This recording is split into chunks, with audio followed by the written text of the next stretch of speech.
Welcome to Meditating with John Vervaeke. We live stream every weekday morning at 9:30 a.m. Eastern Times, with Monday alternating between a new lesson we call the Dharma Day, which we had yesterday, and a review of the whole ecology of practices called Upaya Day. Upaya Day also will now start alternating between a review of the ecology drawn from the Eastern traditions and the ecology drawn from the Western traditions. A reminder that you're not expected to learn the whole thing or practice the whole thing. That's not the point. The point is to give you a rich repertoire and reservoir of practices, and then using the principles of design, you build an ecology of practices so that it will suit you, but it will also fit into the Sangha. So if you're joining us for the first time and that sounded all confusing, please don't worry. I invite you to continue to meet with us, but go in the description for links to previous lessons and sets. Immediately do lesson 1, and then do 1 or 2 lessons every week as you continue to meet with us, and you will very quickly integrate with the Sangha. I would ask everybody to please help me to help as many people as possible by liking the stream to increase its visibility in the YouTube algorithm. At the end of every session, there is a Q&A. Please limit the questions to anything from the ecology of practice, either from the Eastern or Western traditions. You can ask from any lessons in the course. We give priority to questions from the Western traditions on Monday, Wednesdays, and Fridays. Those days also tend to go a little bit longer. And priority to questions from the Eastern traditions, from the Eastern traditions on Tuesdays and Thursdays. A reminder that in addition to questions, it's very welcome to share observations, comments, edifications. An announcement.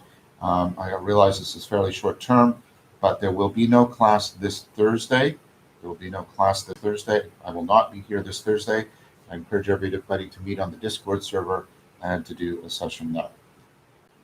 All right, so last time I went over the Epicurean stuff. I said I was going to review it today, but I'm actually going to put that off so we can get into the meditation, have some time for questions, and I'll do a review on Wednesday, and that way the review will also lead in to completing the lesson that we're only sort of halfway through on Wednesday. Reminder that this week we're actually having 3 Dharma days: Monday, Wednesday, and Friday. One more time, please remember, there will be no class on Thursday. Please meet on the Discord server. All right, so if you have more general questions, a reminder that every third Friday of the month at 3 p.m. Eastern Time, we live stream on YouTube the general Q&A, and you're most welcome there. We did this last Friday, and we had quite a few people here from the Sangha, and that always enriches things, so thank you very much. All right, so please get yourself into position. Set your phones to do not disturb. We will begin, as always, with some chanting, and then we will go into the silent sit. We'll come out and we'll take some questions, share some observations, etc. We will all begin together when I say begin. Begin. Om.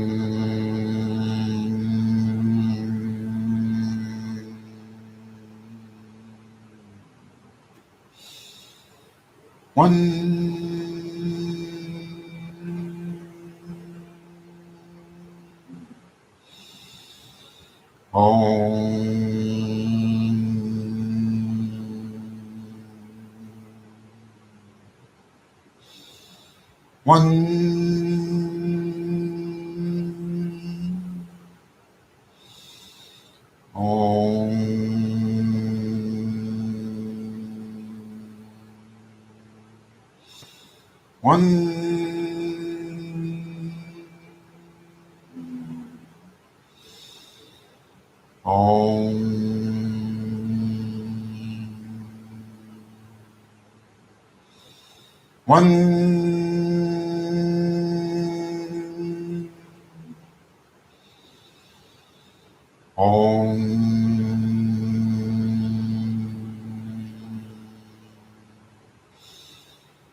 you silence it.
Slowly come out of your practice, trying as best you can to integrate what you cultivated in your practice with your everyday consciousness, cognition, character, and communitas, perhaps by reciting the 5 promises.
Just remember that we are moving to the question shuttle, Monday, Wednesdays, and Fridays, emphasizing the Western traditions, and Tuesdays and Thursdays, the Eastern traditions. Request again to, in addition to sharing questions, share observations and edifications. And, final reminder that we'll typically be going longer on Monday, Wednesdays, and Fridays. So, Tech One, Soho, what to do about itches? So, the thing to do about itches, they come up frequently, and so typically, I just scratched my head. Wherever the itch is, step back, label it, treat it as a form of resistance, distraction. So when it comes up, step back, label it, and then apply the 5 factors of inquiring mindfulness. Remembering the principles. If it goes away, don't think, oh, look at my magical powers. Return to following your breath. If you go away, if you're distracted from your distraction by distraction, label that distraction and then return to your breath. Don't do any more 5 factors of inquiring mindfulness. Just label that distraction, return to your breath.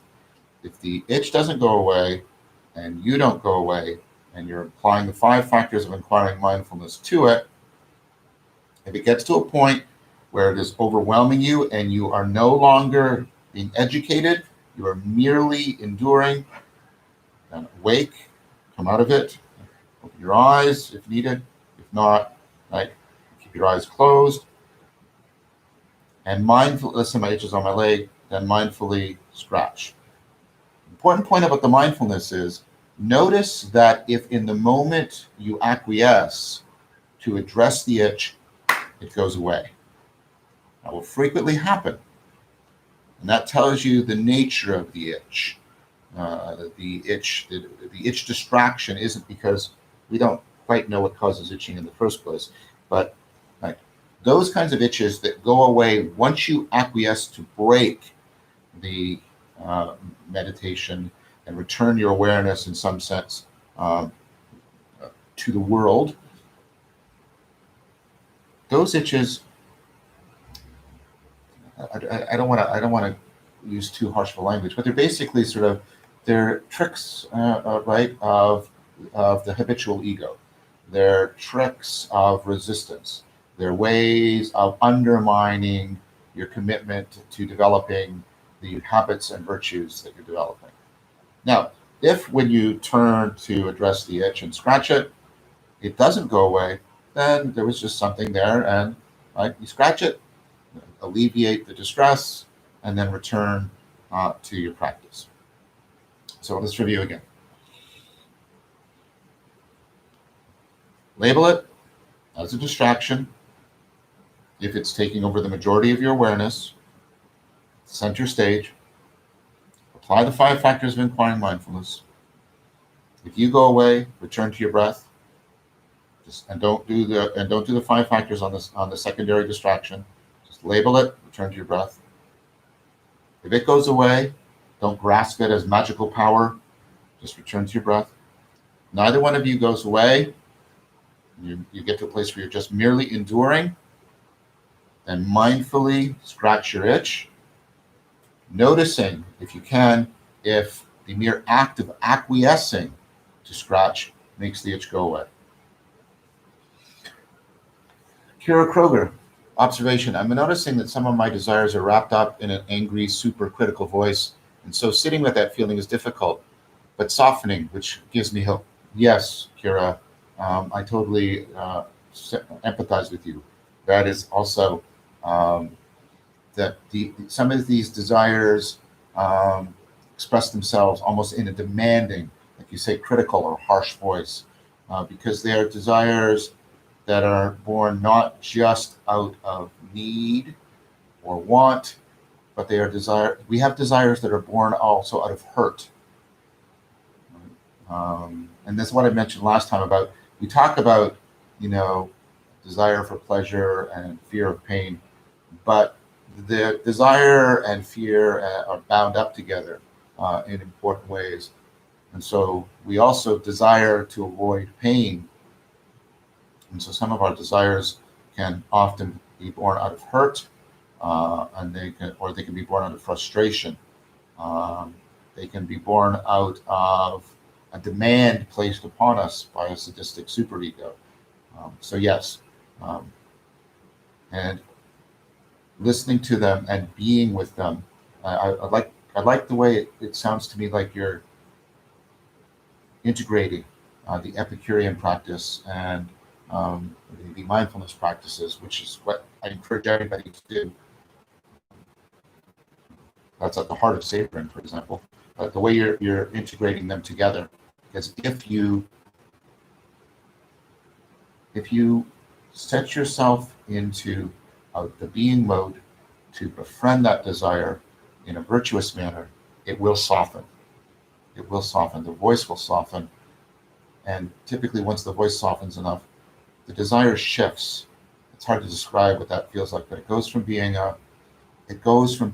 sort of a fevered desire to more of to something that you can more deeply savor when it is addressed.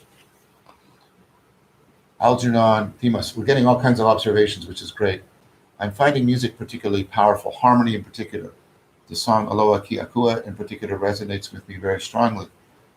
So thank you, Algernon. I wonder what part of the ecology of practices is calling that forth from you. Maybe it's the savoring, perhaps it's the reciprocal opening in metta, perhaps it's prajna. All of those tend to increase my awareness of the sheer musicality of the ongoing, intelligible presencing of being, but that also itself vectors into an enhancement, enrichment, a deepening of my appreciation for music. I'm just wondering, but that's fantastic. That deepening of our ability to resonate is very important. When we talk about the philosophical contemplative companionships of Lahav on Friday, the notion of resonance, which has also been present when we talked about reciprocal opening, etc., and in Lectio Divina, the notion of resonance, obviously drawn from music, is going to be central. So thank you for sharing that observation. All right, so I want to thank everybody for joining. Amar was with us today. I want to thank my dear friend and Technomage, and also my beloved son Jason, who's also helping out, doing a lot. Amar's going to be away tomorrow. Jason's going to be helping me. We're going to be having the whiteboard up again and continuing on with the Epicurean, and then having a sip. Please subscribe to the channel to be notified of the next video. Also, follow me on Twitter if it's not against any of your principles for any updates about these streams. Invite others who might benefit by sharing this series. There is, right, if you subscribe to this channel and share it, people will find access there to the lecture series, Awakening from the Meaning Crisis and Voices with Vervaeke, which is a Dialogo series. And both of those explore in depth this pathway of wisdom that we are cultivating and walking upon together. Please join the Discord server to chat with others, to do the movement practices, to do an extra sit. That's where we're going to hone some of the group practices, like the philosophical companionships on the Discord server. The Discord server will no doubt home the Sangha meeting for Thursday when I can't be here. So please consider joining the Discord server. Remember that continuity of practice is more important than sheer quantity of practice. Don't hold yourself to a standard of harsh perfectionism, but virtuous friendship, because there is no enemy worse than your own mind and body. But there's no ally, no friend, no true companion on the path better than your own mind and body. Be lamps unto yourselves and to each other. Take good care. I'll see you tomorrow. Bye.